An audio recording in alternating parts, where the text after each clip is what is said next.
Salut, nous sommes ici avec le président de l'OTAN. Et président, comment ça va? Ça va très bien, merci. Nous voulons savoir comment s'est déroulée jusqu'à maintenant la session.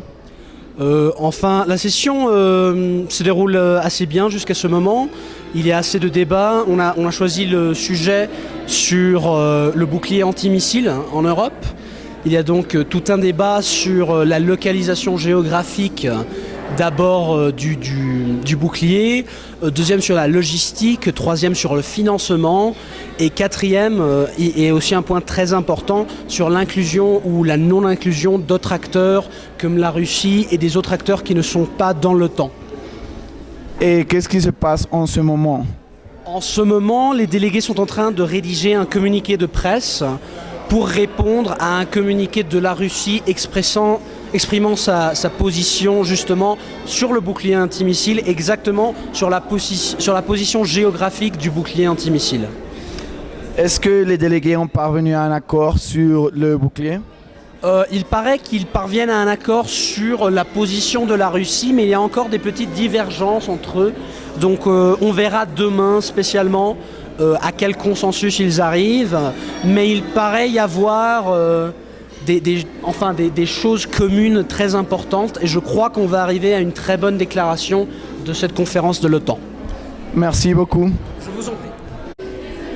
Et salut, nous sommes ici avec le délégué des États-Unis à l'OTAN. Et salut délégué. Bonjour. Et délégué, nous voulons savoir quel est le rôle que jouent les États-Unis en ce moment pour l'OTAN sur le sujet du bouclier antimissile en Europe. Le projet d'un bouclier antimissile en Europe a toujours été une priorité très importante pour la politique extérieure américaine. On a coopéré avec nos alliés européens et bien sûr le Canada et tous les autres États membres de l'Alliance afin de parvenir à une capacité opérationnelle complète, totale de ce projet. L'idée, c'est de défendre les territoires, les populations et les forces déployées en Europe, en face aux des nouvelles menaces internationales comme la prolifération nucléaire. Et particulièrement, comment pensez-vous que vous pourriez affronter le défi de l'opposition de la Russie sur le projet en Europe orientale? Notre position est assez claire.